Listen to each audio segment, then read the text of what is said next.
ಸುರುಗೆ ನಮ್ಮ ಶಂಕರ್ ಸೋರ್ಗಾವಿ ಹೇಳಿದ, ಈ ಸಮಾವೇಶ ಯಾಕೆ ಮಾಡ್ತಾ ಇದ್ದೀವಿ ಅಂತ. ಆ ನಂತರ ನಮ್ಮ ಶಾಸಕರು ಹೇಳಿದರು, ಎಲ್ಲರೂ ಹೇಳಿದರು, ಬಸವಾದಿ ಶರಣರ ಸಮಾವೇಶ ಯಾಕೆ, ಹಿಂದೂ ಸಮಾವೇಶ. ಬಹಳ ಮಂದಿಗೆ ಏನು ಅನಿಸಿತ್ತು,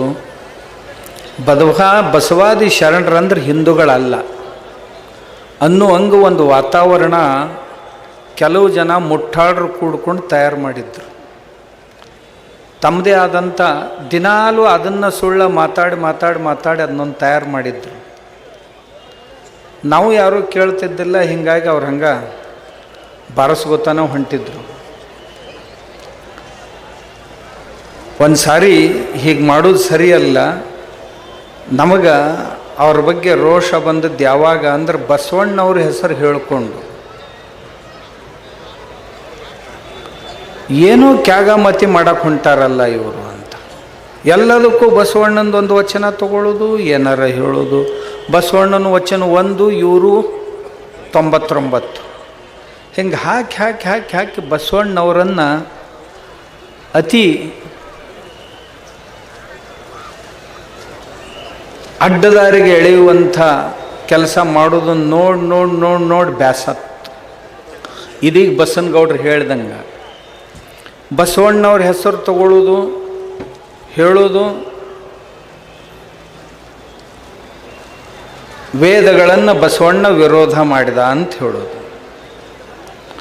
ಬಸವಣ್ಣವ್ರ ಹೆಸರು ತಗೊಳ್ಳೋದು, ಬಸವಣ್ಣ ಎಲ್ಲ ದೇವರುಗಳನ್ನು ಖಂಡಿಸಿದಾನ ಅಂತ ಹೇಳೋದು, ಬಸವಣ್ಣವ್ರ ಹೆಸರು ತಗೊಳ್ಳೋದು, ಬಸವಣ್ಣ ಯಾವ ಕರ್ಮ ಸಿದ್ಧಾಂತಗಳನ್ನು, ಪುಣ್ಯ ಪಾಪಗಳನ್ನು, ಸ್ವರ್ಗ ನರಕಗಳನ್ನು ಒಪ್ಕೊಂಡಿಲ್ಲ, ಆದ್ದರಿಂದ ಬಸವಣ್ಣ ವೈದಿಕನಲ್ಲ ಅಂತ ಹೇಳೋದು.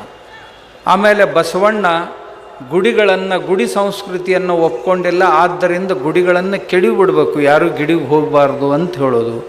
ಆಮ್ಯಾಗ ಬಸವಣ್ಣವರು ಜಗಲಿಯ ಮೇಲಿನ ದೇವರುಗಳನ್ನು ಎಂದೂ ಒಪ್ಕೊಂಡಿಲ್ಲ, ಆದ್ದರಿಂದ ಎಲ್ಲ ದೇವರನ್ನು ಸಂಗ್ರಹ ಮಾಡಿ ಹೊಳೆಗೆ ಹಾಕಬೇಕು ಅಂತ ಹೇಳೋದು. ಆಮ್ಯಾಗ ಬಸವಣ್ಣ ಶಿವನನ್ನು, ವಿಷ್ಣುವನ್ನು, ಆಮೇಲೆ ಬಸವಣ್ಣನವರ ಹೆಸರಿನಲ್ಲಿ, ಶರಣರ ಹೆಸರಿನಲ್ಲಿ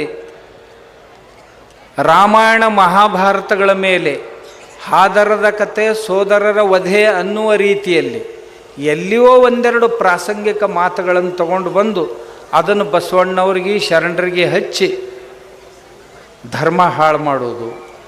ಆ ನಂತರ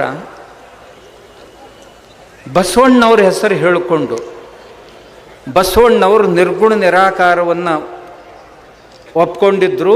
ಹಾಗಾದರೆ ನಿರ್ಗುಣ ನಿರಾಕಾರವನ್ನೇ ಉಪಾಸಿಸುವಂಥವ್ರು ಯಾರದಾರ ಅವ್ರು ನಮ್ಮ ಸಮೀಪದವರು ಅಂತ ತಿಳ್ಕೊಂಡು ಮಸೀದಿಗಳಲ್ಲಿ ಹೋಗದೆ ಮಸೀದಿಯವರಿಗೆ ಅನುಕೂಲ ಆಗುವಂಥ ಸಭೆಗಳನ್ನು ನಡೆಸೋದು. ಕ್ರಿಶ್ಚಿಯನ್ರ ಚರ್ಚ್ನೊಳಗೆ ಹೋಗ್ಲಾರ್ದು, ಯಾಕಂದ್ರೆ ಅವ್ರ ಒಳಗೆ ಬರ್ಗೊಡಂಗಿಲ್ಲ. ಆದರೆ ಕ್ರಿಶ್ಚಿಯನ್ರಿಗೆ ಅನುಕೂಲ ಆಗುವಂಥ ಸಮಾವೇಶಗಳನ್ನು ಮಾಡೋದು. ಅಂದ್ರೆ ಒಟ್ಟು ಉದ್ದೇಶ ಏನು ಅಂದ್ರೆ ಹಿಂದೂ ಧರ್ಮವನ್ನು ಸಣ್ಣ ಮಾಡೋದು. ಹಿಂದೂ ಧರ್ಮದ ಜೊತೆಗೆ ಯಾರ್ಯಾರು ಜೋಡಿಸ್ಕೊಂಡಾರ ಅವ್ರನ್ನ ಒಬ್ಬೊಬ್ಬರನ್ನ ಕಟ್ಟಿಂಗ್ ಮಾಡ್ಕೊತ ಹೋಗೋದು. ಅದರ ಭಾಗವಾಗಿ ವೀರಶೈವರು ಲಿಂಗಾಯತರು ಅಂತ ತಿಳ್ಕೊಂಡು 2 ಭಾಗ ಮಾಡಿ, ಒಬ್ಬ ಮಾಜಿ IAS ಆಫೀಸರ್ ಅದನ್ನು ಎಷ್ಟು ನೀಚದಾನವ ಅಂದ್ರೆ ಲಿಂಗಾಯತರಿಗೂ ಮತ್ತು ವೀರಶೈವರಿಗೂ 16 ಪ್ರಭೇದಗಳಿವೆ, 16 ಭಿನ್ನ ಭೇದಗಳಿವೆ ಅವರಲ್ಲಿ ಅಂತ. ಅಲ್ಲಿ ದಿನ ಅವ್ರು ಲಗ್ನ ಮಾಡ್ಕೋತಾರೆ, ಒಬ್ಬರಿಗೊಬ್ಬರು ಎಲ್ಲ ಮಾಡಕತ್ತಾರ ಅಂತ ಹೇಳಿ, ಆಮೇಲೆ ಆ ಗೆಜೆಟ್ನಾಗ ಹಿಂಗೆ ಹೇಳ್ಯಾರ, ಈ ಗೆಜೆಟ್ನಾಗ ಹಿಂಗೆ ಹೇಳ್ಯಾರ ಅಂಥೇಳಿ ಎಲ್ಲರೂ ತಲೆ ಕೆಡಿಸು. ಇಂಥ ನೀಚತನದ ಪರಮಾವಧಿಯನ್ನು ದಾಟಿ ಈ ಧರ್ಮವನ್ನು ಒಡಿಬೇಕು, ಸಂಘಟಿತ ಲಿಂಗಾಯತರನ್ನು ಒಡಿಬೇಕು.